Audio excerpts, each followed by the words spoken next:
So hello everyone, welcome you to the lecture 2 of international relations. तो जैसे कि हम लोगों ने पहले पार्ट जो यूपीएससी 2025 के प्रिलिमिनरी एग्जामिनेशन के लिए हम लोगों ने पहले पार्ट में इंटरनेशनल रिलेशंस को कवर किया था। आज हम लोग सेकेंड पार्ट में भी कुछ और मल्टीलेटरल ऑर्गेनाइजेशंस को कवर करने वाले हैं। सो आई होप आपने हमारे फर्स्ट लेक्चर को देखा होगा, और अगर नहीं देखा है तो पहले प्लीज़ उसे जाकर देखिए, फिर कंटिन्यूटी में सेकेंड पार्ट को कंटिन्यू करेगा। चलिए, तो आज हम लोग अपने सेकेंड लेक्चर की तरफ बढ़ते हैं। कुछ मल्टीलेटरल ऑर्गेनाइजेशंस जो बहुत इंपॉर्टेंट थी वो हम लोगों ने फर्स्ट पार्ट में डिस्कस करी है। अब सेकेंड पार्ट के अंदर हम लोग अनदर ऑर्गेनाइजेशंस को डिस्कस करेंगे। So the topic for today's lecture is multilateral organisations. उससे पहले आप लोगों के लिए एक छोटी सी अनाउंसमेंट है। आप यूपीएससी 2025 के कैंडिडेट हैं। अगर आप एग्जामिनेशन के लिए प्रिपेयर कर रहे हैं और आप हमारी करंट अफेयर्स की सीरीज़ देख रहे हैं, अगर आप चाहते हैं कि आप कोई प्रिलिमिनरी टेस्ट सीरीज़ ज्वाइन करना चाहते हैं, तो हम लोग एक बहुत ही बेहतरीन टेस्ट सीरीज़ यहाँ पर लेकर आए हैं जो आपके एग्जामिनेशन के लिए बिल्कुल रेलिवेंट है। आपको डिटेल उसमें एक्सप्लेनेशन आंसर कीज़ के साथ दी जाएगी। डिटेल्स के लिए आप हमारे डिस्क्रिप्शन में दिए हुए नंबर से कॉन्टैक्ट कर सकते हैं। ऑफिस में आपको सारी डिटेल्स दे दी जाएंगी। इसमें हमारे सबसे पहले कुछ सेक्शनल टेस्ट होंगे और उसके बाद हम लोग इसमें आपके फुल लेंथ टेस्ट कंडक्ट करवाएंगे। बट कंप्लीट डिटेल्स के लिए आप हमें कांटेक्ट कर सकते हैं डिस्क्रिप्शन में दिए हुए नंबर के साथ। तो चलिए अपने आज के सेक्शन को हम लोग शुरू करते हैं। चलिए, so for today the first topic we have is BIMSTEC. तो प्रीवियस लेक्चर में हम लोगों ने 10 टॉपिक्स कवर कर लिए थे। आज हम लोग कुछ और टॉपिक्स को यहाँ पे देखने वाले हैं। Bay of Bengal Initiative for Multi Sectoral Technical and Economic Cooperation, BIMSTEC, बहुत ज़्यादा रेलिवेंट है। रीज़न, क्योंकि बिमस्टैक इस चीज़ पे वर्क करता है कि इंडिया और इंडिया के जितने भी नेबरिंग कंट्रीज़ हैं, वो कंट्रीज़ के बीच में एक रीजनल कनेक्टिविटी, ट्रांसपोर्ट कनेक्टिविटी को बिल्ड करने के ऊपर काम करता है। सो क्या है इसका पर्पस, ऑब्जेक्टिव, ज़रा उसको एक बार हम लोग समझ लेते हैं। देखिए, सबसे पहली चीज़, बिमस्टैक का जो सेक्रेटेरिएट है वो ढाका, बांग्लादेश के अंदर है। 1997 में इसको इस्टेब्लिश किया गया था। किसके साथ? बैंकॉक डिक्लेरेशन के साथ। इसको ज़रूर ध्यान रखना। मेंबर कंट्रीज़ कौन कौन सी है? देखिए, मेजरली इंडियन सब कॉन्टिनेंट में आपका इंडिया आ गया, और उसके सारी नेबरिंग रीजन्स जो बे ऑफ बंगाल के रीजन को टच कर रही हैं या फिर जैसे इंडिया को कवर कर रही है। जैसे इंडिया का नेबर भूटान हो गया, नेपाल हो गया, बांग्लादेश जो बे ऑफ बंगाल के माउथ पे है, म्यांमार, थाईलैंड और श्रीलंका, ये सभी इसके मेंबर नेशंस हैं।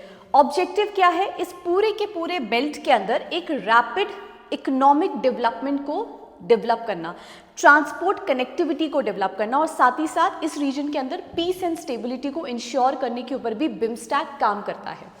ओके, फर्दर देखते हैं हम लोग आगे। मेजर प्रोजेक्ट्स अगर हम लोग बात करें तो ये मास्टर प्लान ट्रांसपोर्ट कनेक्टिविटी के ऊपर है। जिन प्रिंसिपल्स के ऊपर बिमस्टैक वर्क करता है वो क्या प्रिंसिपल्स है? सबसे पहले सोवरेन इक्वालिटी, मतलब हर नेशन इक्वल है, इंडिपेंडेंट है, एंड किसी भी तरीके का डिस्क्रिमिनेशन या डिफ्रेंसिएशन नेशंस के बीच में कोई भी बेनिफिट को लेकर नहीं किया जा सकता। टेरिटोरियल इंटेग्रिटी, हर एक देश को दूसरे देश की टेरिटोरियल इंटेग्रिटी को रिस्पेक्ट करना ज़रूरी है। Political independence, every nation is politically independent, कोई इंटरनल पॉलिसीज में इंटरफेरेंस नहीं होना चाहिए, that is non interference in the internal affairs, and the peaceful coexistence. These are the basic principles जिस पे बिमस्टैक बेसिकली फंक्शन करता है। 7 focus area, these are the 7 focus area. क्या क्या है वो? Trade, environment and climate change, security, agriculture and food security, people to people contact, science, technology, innovation and connectivity. In 7 areas के अंदर BIMSTEC और ये सारे नेशन जो इसके मेंबर्स हैं वो मिलकर इन एरियाज के ऊपर फोकस करने वाले और इस रीजन को और ज़्यादा कंड्यूसिव बनाने के ऊपर काम करेंगे। हर साल हम एक डिज़ास्टर मैनेजमेंट एक्सरसाइज भी करते हैं जिसको कहते हैं बिमस्टैक डिज़ास्टर मैनेजमेंट एक्सरसाइज। सो ये आपको बिमस्टैक के रिस्पेक्ट में कुछ रेलिवेंट चीज़ों को ध्यान रखना है। नेक्स्ट ऑर्गेनाइजेशन जो हमारे सामने आती है that is Quad, a very very important organisation. और जैसे कि आप लोग इस बात को समझेंगे, क्वाड या क्वाड्रिलेटरल देख पा रहे हैं, this is basically a quadrilateral dialogue between the 4 nations. वो कौन कौन से नेशंस हैं? India, US, India, Australia, US and Japan. ये 4 देशों के बीच में एक क्वाड्रिलेटरल अग्रीमेंट है ये। Okay, but now US has come up with some other concept जिसको वो कहता है स्क्वाड। ठीक है ना, उसके बारे में हम लोग आज देखने वाले हैं। सो क्वाड में तो ये 4 नेशंस हैं, क्वाड्रिलेटरल डायलॉग जिसमें वो लोग करते हैं और इंडो पैसिफिक रीजन को पीसफुल बनाने के लिए, स्पेसिफिकली क्वाड को बनाने के पीछे का पर्पस क्या है, इंडो पैसिफिक रीजन में चाइना का जो डोमिनेंस है उसको काउंटर करना, that is its major purpose. तो क्या है ज़रा उसके बारे में देखते हैं हम लोग। कोऑर्डिनेटरल सिक्योरिटी डायलॉग जो 4 नेशंस के बीच में है, जिससे इंडो पैसिफिक रीजन को फ्री, ओपन और इंक्लूसिव बनाने के ऊपर काम करा जा सके। सो इसकी अगर टाइमलाइन हम लोग समझें तो 2004 में जब इंडिया में भी सुनामी आए थे तो उस समय से इसके बारे में बात शुरू हुई थी एंड सक्सेसिवली 2007 एंड 17 तक आते आते इस फोरम को कल्मिनेट किया गया था। ओके अगर हम लोग बात करें अब नई जो चीज़ इसके अंदर आपको समझनी है वो क्या है, now they have come up with a new concept which is being called as squad. Okay इस स्क्वाड के अंदर वो 4 कंट्रीज जो आपने क्वाड में पढ़ी थी वो चारों में बस आप इंडिया को रिमूव कर दीजिए और उसकी बजाय फिलीपींस को ऐड कर दीजिए, तो वो क्या बन जाएगा इनका स्क्वाड। तो यहाँ पर भी एक अग्रीमेंट हुआ है इन 4 देशों के बीच में, जिसमें यूएस है, ऑस्ट्रेलिया है, जापान है और साथ में फिलीपींस है। इंडिया नहीं है स्क्वाड का मेंबर। यहाँ पर मेजरली स्क्वाड का पर्पस क्या है कि जो इंडो पैसिफिक बेल्ट है उस इंडो पैसिफिक बेल्ट के अंदर चाइना को काउंटर करा जा सके, स्पेसिफिकली जो साउथ चाइना सी है जहाँ पे चाइना मिलिट्राइजेशन कर रहा है, अपनी डोमिनेंस को, अपनी प्रेजेंस को स्ट्रॉन्ग होल्ड बना रहा है, वहाँ पर उसको काउंटर करने के लिए फिलीपींस को मेन सेंट्रल पोजीशन पर रखा गया है। That is why this is a 4-way security arrangement between these Nations. So news में रहने के पीछे का कारण, प्राइम मिनिस्टर ने लास्ट ईयर विल्मिंगटन के अंदर एक कॉन्फ्रेंस को, एक समिट को अटेंड किया था एंड की अनाउंसमेंट एरियाज जो विल्मिंगटन डिक्लेरेशन के अंदर थे वो क्या क्या रहे हैं उनके बारे में एक बार हम लोग देखते हैं। सबसे पहले quad cancer moon shot, cervical cancer से पीड़ित जो भी पेशेंट हैं उनके लिए अवेयरनेस जनरेट करना और बेटर पॉसिबल फैसिलिटीज़ को लेकर आना, this is the Quad cancer moon shot to combat cervical cancer. उसके अलावा फ्यूचर पार्टनरशिप करी जा रही है पोर्ट्स पे, सस्टेनेबल इंफ्रास्ट्रक्चर पोर्ट्स की बिल्डिंग कराई जाएगी। इसका रीज़न है जिससे लॉजिस्टिक्स स्मूथ हो सके, सप्लाई चेन स्मूथ हो सके, तो एक सस्टेनेबल पोर्ट रीजन्स को भी डेवलप करने के ऊपर यहाँ पे काम किया जा रहा है। उसके बाद Maitri, very important, Indo Pacific region में एक मरीन टाइम इनिशिएटिव लिया जा रहा है, this is called as a Maitri, जिसमें इंडो पैसिफिक पार्टनरशिप और अवेयरनेस के ऊपर भी काम किया जाएगा।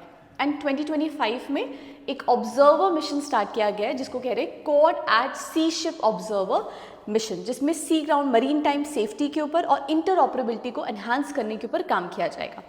2025 के अंदर क्वाड होस्ट करने वाला है इंडिया, इंडिया उसका होस्ट है, तो इसको भी आपको ध्यान रखना है। रीजन में जो मेन इसका ऑब्जेक्टिव है वो क्या है, joint cooperation between the quad Nations. तो 4 नेशंस आपने देखे हैं, जापान है, ऑस्ट्रेलिया है, इंडिया है और यूएस है। इन चारों नेशंस के बीच में वो एक सीमलेस मैनर में काम कर सके, साथ ही साथ इंडो पैसिफिक बेल्ट को फ्री, ओपन और एक ऐसी जगह बना सके, हेल्दी रीजन बिल्ड कर सके जिसमें सब नेशंस इक्वली वर्क कर सकें, कोई भी नेशन इसमें कॉम्पिटिटिव वाली चीज़ ना रहे। स्पेसिफिकली जो चाइना इस समय करने की कोशिश कर रहा है उसको काउंटर करने के लिए इनको बनाया गया है, क्वाड मल्टीलेटरल ऑर्गेनाइजेशन को बनाया गया है। We come up with the next organization that is AUKUS. अब ऑकस जो है वो मेजरली 3 तरीके के 3 नेशन से मिलकर बना है, A is for Australia, then United Kingdom and then United States. AUKUS basically क्या करता है इसके बारे में देख लेते हैं। 2021 में से बनाया गया था, ये कोई फॉर्मल मिलिट्री या डिफेंस अलायंस नहीं है। पहली बात तो आपको ये बात ध्यान रखनी है कि सिर्फ 3 देशों के बीच में एक ऐसा मल्टीलेटरल कोऑर्डिनेशन है जिसके ऊपर ये लोग मेजरली काम कर रहे हैं। सो 3 देश जो यहाँ पर है वो कौन कौन से हैं, ऑस्ट्रेलिया है, यूएस है और यूके है। पर्पस क्या है, India is not a member, do remember this thing, India इसका मेंबर नहीं है।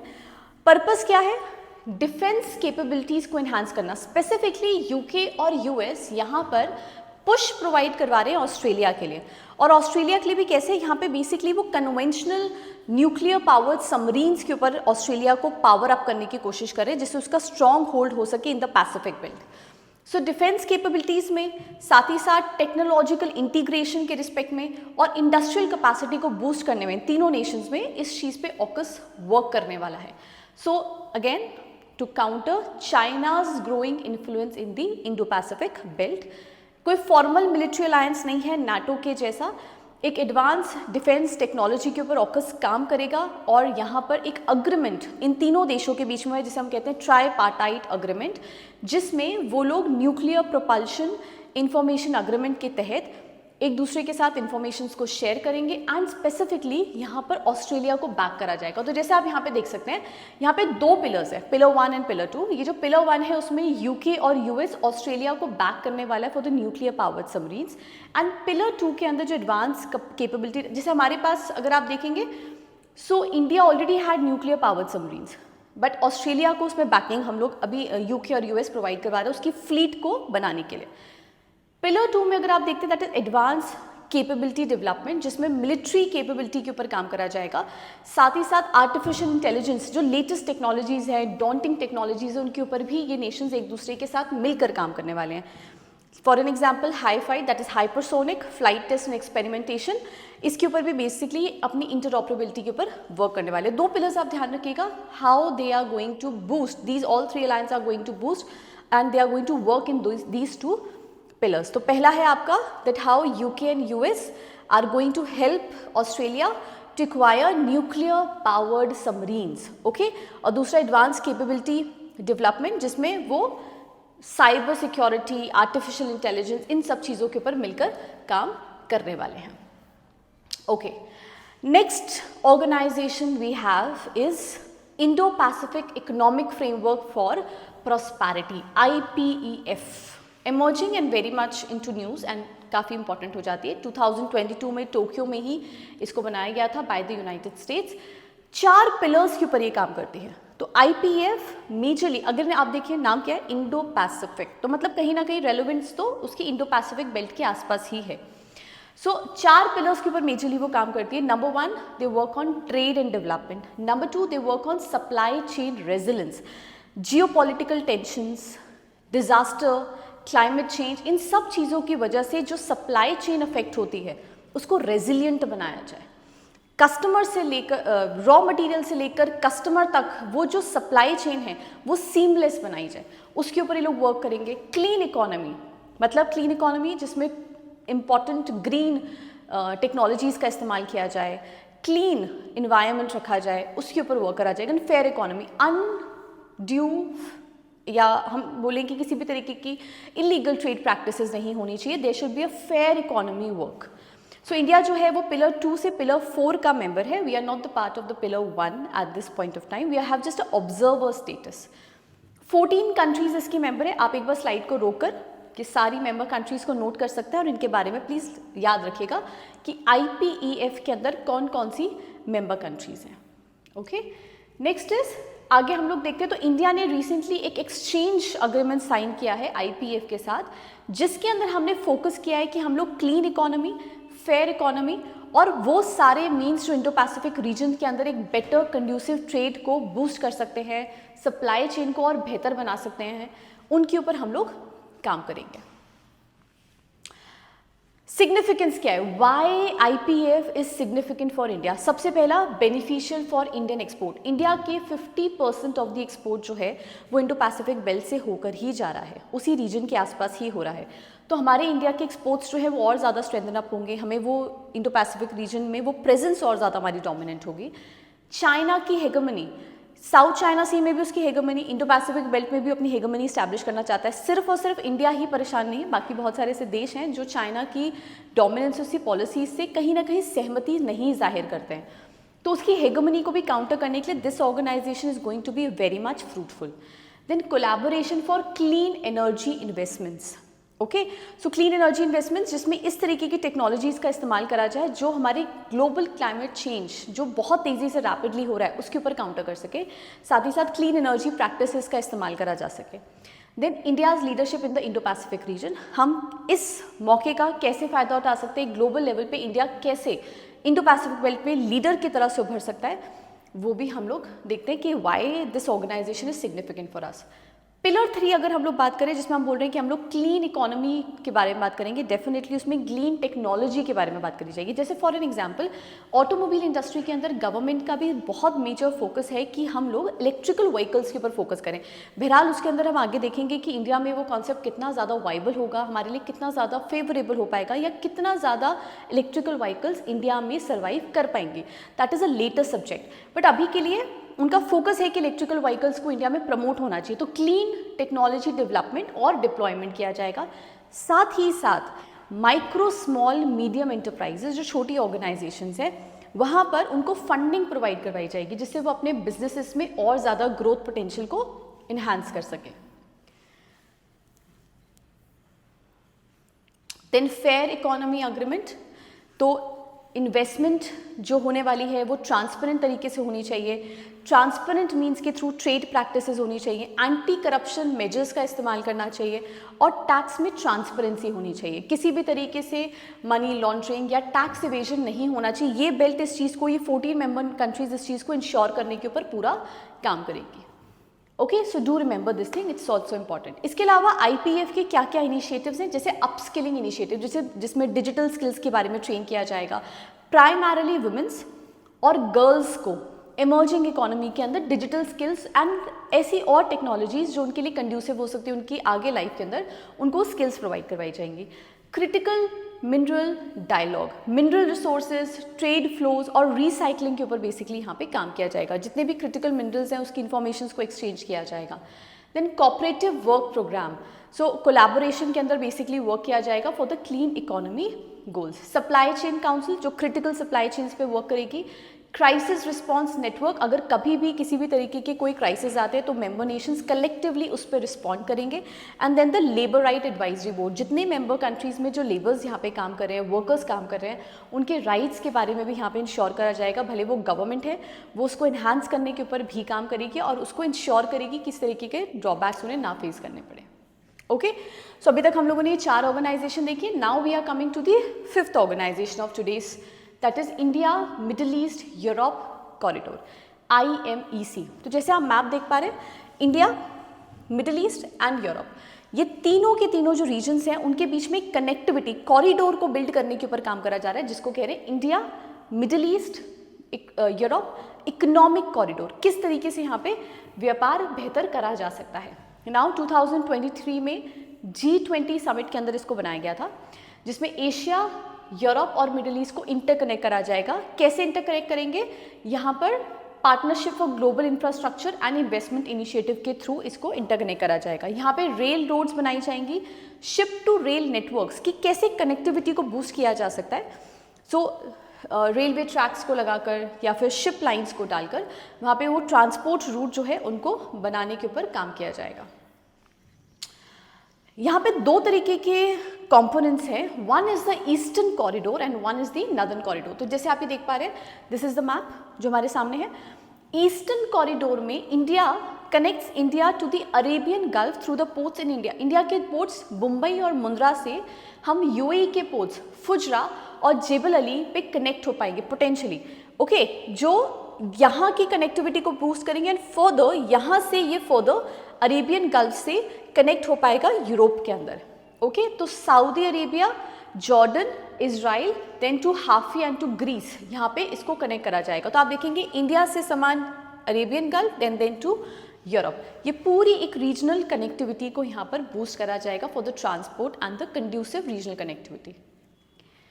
कौन कौन से मेंबर नेशंस हैं, you can pause the slide और एक बार आप इसे देख सकते हैं कि देखिए मैप में कितने बेहतरीन तरीके से दिखाया गया कि कैसे यहाँ से कनेक्टिविटी जो है वो पूरे यूरोपियन कॉरिडोर में होगी। This is the eastern corridor, India connecting to Arabian gulf.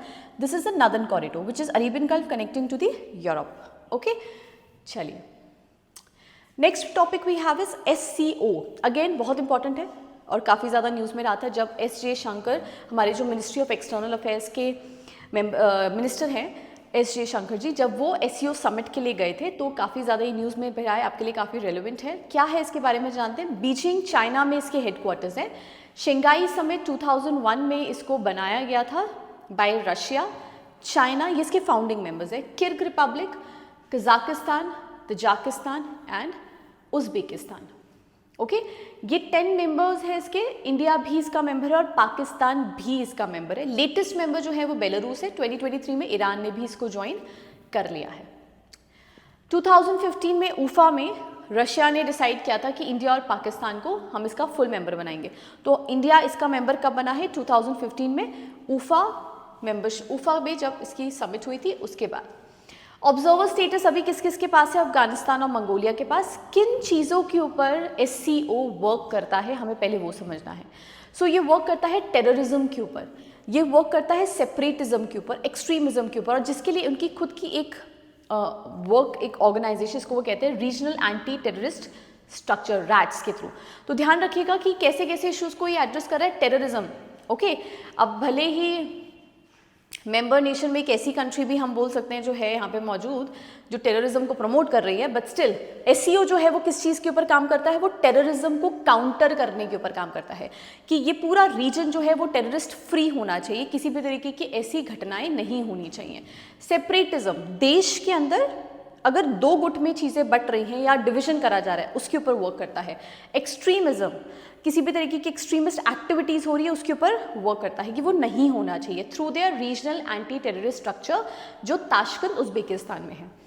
Now the very very important point, SCO ने अपनी पहली टूरिज्म और कल्चरल कैपिटल को डिक्लेयर करा है, और वो कौन सी है? That is Kashi. इंडिया में पहली उन्होंने अपनी टूरिज्म और कल्चरल कैपिटल को डिक्लेयर करा है, जिसको हम लोग कहते हैं काशी। तो वो जरूर ध्यान रखिएगा। की आउटकम्स हम लोग अगर देखें तो बेलारूस अभी आपने देखा 2024 में इसका मेंबर बना, that is the latest member of the SCO। किन किन चीज़ों पे ये वर्क कर रहा है कि हम लोग टेररिज्म को काउंटर करेंगे? 2025 से 27 के बीच में सेपरेटिज्म, एक्सट्रीमिज्म, इन सभी चीज़ों पे वर्क करेंगे। साथ ही साथ 24 से 2029 के बीच में एंटी ड्रग स्ट्रैटेजी की पूरी की पूरी को कोशिश करा जाएगा कि this should become anti drug, मतलब ड्रग का पेनिट्रेशन इतना ज़्यादा ना रहे इन इलाकों में, और SCO की डेवलपमेंट स्ट्रैटेजी पर वर्क करा जाएगा अंटिल 2035। तो बहरहाल बस आपको इतना ज़रूर ध्यान रखना है कि SCO का वर्क एरिया, ऑब्जेक्टिव एरिया क्या है, लेटेस्ट मेंबर कौन सा है, हेडक्वार्टर्स कहाँ पे हैं, कौन से इसके मेंबर कंट्रीज हैं। Next organization we have is GCC, that is Gulf cooperation council. तो रियाद में बनाई गई है ऑर्गेनाइजेशन 1985 में, जिसमें 6 गल्फ स्टेट्स ही हैं। कौन कौन से हैं? UAE, Bahrain, Saudi Arabia, Oman, Qatar और कुवैत। ये मैप में भी आप लोग देख पा रहे हैं, ये मेंबर नेशंस हैं इसके। किस चीज़ के ऊपर काम करते हैं? कोऑर्डिनेशन, इंटीग्रेशन और इंटरकनेक्शन डेवलप करना पूरे के पूरे मेंबर स्टेट्स के अंदर। किन किन ग्राउंड्स के ऊपर? पॉलिटिक्स, इन देशों के बीच में पॉलिटिकल एजेंडाज कैसे वर्क होंगे, पॉलिटिक्स कैसे होगी, इकोनॉमी, एक इस पूरे गल्फ रीजन के अंदर इकोनॉमी को आप जानते हैं कि this is a belt which is full of resources with respect to the petroleum products. तो इकोनॉमी के ऊपर भी वर्क करेंगे, उसको कैसे बूस्ट कर सकते हैं और अपने रीजन में सिक्योरिटी को भी कैसे इन्हांस किया जा सकता है। इंडिया और GCC के अगर रिलेशंस की हम लोग बात करें सो बहुत ही कंड्यूसिव और बहुत ही अच्छे रिलेशंस हैं। पॉलिटिकल रिलेशंस भी अच्छे हैं बिकॉज हमारे यहाँ से एक तो बहुत बड़ी मात्रा में जैसे हम लोग ट्रीटीज़ देख लें या अग्रीमेंट्स देख लें, बायलैटरल ट्रेड्स देख लें, वो बहुत अच्छी मात्रा में हम लोग देख रहे हैं कि इंडिया के साथ है। इंडिया का बहुत बड़ा डायस्पोरा है जो उस रीजन के अंदर रहता है, गल्फ रीजन के अंदर रहता है, और बहुत बड़ी मात्रा में रेमिटेंसेज भी अपने घर पे यहाँ पे इंडिया में भेजता है। साथ ही साथ हम एनर्जी कॉपरेशन के ऊपर भी वर्क कर रहे हैं, और अभी रिसेंटली 24 से 28 के बीच में इंडिया GCC की एक जॉइंट मिनिस्ट्रियल मीटिंग हुई है जिसपे वो जॉइंट एक्शन प्लान को अडॉप्ट कर चुके हैं। Okay, do remember. Now the next thing we have is the next organization is NATO, North Atlantic Treaty Organization, जो बहुत ज़्यादा न्यूज़ में रही है since the beginning of Russia-Ukraine war. So Brussels Belgium में इसका हेडक्वार्टर है। 1949 में वर्ल्ड वॉर 2 के बाद ही आप जानते हैं that world has came into the 2 parts, एक नाटो ग्रुप हो गया, एक वॉर्सो ग्रुप हो गया। सो 1949 वर्ल्ड वॉर 2 के बाद नाटो को यहाँ पे फॉर्म किया गया। 32 कंट्रीज़ इसका मेंबर हैं और 12 फाउंडिंग मेंबर्स हैं इसके। कोर ऑब्जेक्टिव क्या है कि अगर भाई नाटो के किसी भी एक मेंबर पे आपने अटैक किया तो आप ये मान लीजिए कि आपने पूरे नाटो के ऊपर अटैक कर दिया। इसी चीज़ को इंश्योर करने के लिए यूक्रेन भी चाहता था कि मैं नाटो का मेंबर बन जाऊँ, बहरहाल उसे उसकी मेंबरशिप नहीं दी गई है। सो अभी आपको ध्यान रखना है कि एक सिंगल अटैक किसी कंट्री पे करने का मतलब है कि पूरे के पूरे नाटो के ऊपर अटैक कर दिया गया है। ओके, सो 75 ईयर्स इसे हो चुके हैं और स्वीडन इसका 32nd मेंबर बना है latest. Now we come up with a concept over here जिसको कहते हैं नाटो +5। तो 32 मेंबर्स तो हैं, लेकिन ये जो +5 है वो और कौन से 5 मेंबर्स हैं? Australia, New Zealand, south Korea, Japan और इजराइल। ये +5 कैटेगरी में कि अगर भाई इंड पे भी अटैक हो तो आप समझ लीजिए कि हम पे अटैक है। फंक्शन क्या है कि ट्रांस अटलांटिक लिंक डेवलप करने की कोशिश करते हैं यूरोप और नॉर्थ अमेरिकन कॉन्टिनेंट के बीच में, और डिफेंस कॉपरेशन और क्राइसिस मैनेजमेंट के ऊपर नाटो बेसिकली फंक्शन करता है। सारे मेंबर्स मिलकर कंट्रीब्यूट करते हैं नाटो ऑर्गेनाइजेशन में अपनी ग्रॉस नेशनल इनकम के अकॉर्डिंगली। पीस मेंटेन करने के लिए दे हैव अ पार्टनरशिप, जो प्रोग्राम्स हैं उनके, that is a partnership for peace, Mediterranean dialogue and Istanbul cooperation initiative. ये इनके कुछ फर्दर प्रोग्राम्स हैं। नेक्स्ट ऑर्गेनाइजेशन हमारे पास आती है, जिसको कहते हैं हम लोग ओपेक। सो यहाँ पे दो हैं organization, one is OPEC, one is OPEC plus. OPEC plus जो है वो उसी का आप समझ लीजिए कि एक्सटेंशन ही है। So organisation of the petroleum exporting countries क्या है, जरा इसके बारे में देखते हैं। ओपेक का फॉर्मेशन 1960 में ये कुछ देशों ने मिलकर करा था, ओके, जिसमें ईरान है, इराक है, कुवैत है, सऊदी अरेबिया और वेनेजुला है। इसे बगदाद कॉन्फ्रेंस के तहत 1960 में बनाया गया था। But OPEC plus has been formed in the year 2016, जिसमें 10 अदर ऑयल प्रोड्यूसिंग नेशंस भी इसका पार्ट बनाए गए हैं। दोनों का work is very much similar. ये आपके ओपेक मेंबर्स हैं, प्लीज़ आप एक बार वीडियो को पॉज करके इसको देख सकते हैं। और ये नॉन ओपेक मेंबर्स हैं, ओके, ये आपके नॉन ओपेक मेंबर्स हैं। वियना ऑस्ट्रिया में इसके हेडक्वार्टर है। पेट्रोलियम पॉलिसीज़ को फ्रेम करना, ठीक है, उसमें मेंबर नेशंस जो हैं वो एक स्टेबल प्राइस के ऊपर आते हैं कि भाई अगर हम लोग पेट्रोल बेच रहे हैं तो किस दाम पे बेचा जाएगा, ठीक है, जो कल ग्लोबल लेवल पे सबके लिए फेयर होना चाहिए, अनड्यू अननेसेसरी ओवरली हाइक्ड नहीं होना चाहिए। स्टेबल प्राइसेस के ऊपर ये बेसिकली ऑर्गेनाइजेशंस वर्क करती हैं।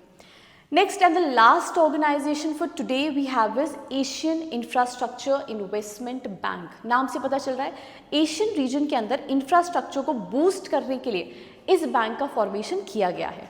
कैसे वर्क करती है देखते हैं। बीजिंग चाइना में इसका हेडक्वार्टर है। मल्टीलेटरल डेवलपमेंट बैंक इसमें बनाया गया है 2016 में, जो एशिया और एशिया के और बाहर रीजन्स के अंदर अगर कहीं पर इंफ्रास्ट्रक्चर डेवलपमेंट के ऊपर काम करना है तो उसके ऊपर भी ये पैरेलली फोकस करती है, ओके। 110 मेंबर्स हैं इसके वर्ल्ड वाइड, जिसमें 96 full members and 14 is a prospective member. India इसका मेंबर है। चाइना लार्जेस्ट शेयर होल्डर है, followed by India and followed by Russia.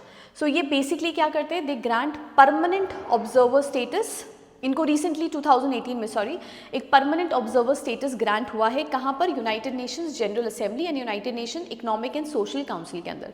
So these are the principal organs of the United Nation जहाँ पे इन्हें observer status दिया गया है। तो इसका बेसिकली जो AIIB का फंक्शन है वो क्या है कि वो इंफ्रास्ट्रक्चर डेवलपमेंट के लिए फंडिंग प्रोवाइड करती है। इस तरीके के ऑर्गेनाइजेशंस को जो इकोनॉमी रिलेटेड है उन्हें हम लोग इकोनॉमिक्स के सेक्शन में और डिटेल में पढ़ेंगे। सो डोंट वरी, उसमें हम लोग और बारीकी से वहाँ पे कवर करेंगे। अभी हमने आपको एक बेसिक इन्फॉर्मेशन के लिए AIIB के बारे में यहाँ पे बताया है, okay. So student, this is our second lecture series जो हम लोगों ने आज कवर करी है। इससे पहले पार्ट में हमने 10 मल्टीलेटरल ऑर्गेनाइजेशंस को कवर किया था। सेकंड पार्ट में हमने अनदर 10 मल्टीलेटरल ऑर्गेनाइजेशंस को कवर किया है।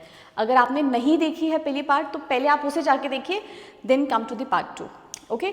सो आई होप आपको हमारा ये लेक्चर अच्छा लग रहा होगा। ऐसे और स्टूडेंट्स जो प्रिपरेशन कर रहे हैं आप उनके साथ इस वीडियो को डेफिनेटली शेयर करिए, जिस एग्जाम के लिए उनके लिए ये थोड़ी हेल्पफुल हो सके। सो ऐसे ही आप हमारे साथ बने रहिएगा। कमेंट्स में हमें ज़रूर बताइएगा कि आप ऐसे और कौन से लेक्चर्स हैं जो चाहते हैं हम आपके लिए लेकर आएँ, और कौन से ऐसे इश्यूज़ हैं जिनके ऊपर हम लोग अपनी वीडियोज़ लेकर आएँ। रेस्ट अगर आप कोई भी और डिटेल चाहते हैं तो हमारे दिए हुए कॉन्टैक्ट नंबर पर आप हमें कॉन्टैक्ट कर सकते हैं। So keep studying, all the best, thank you so much.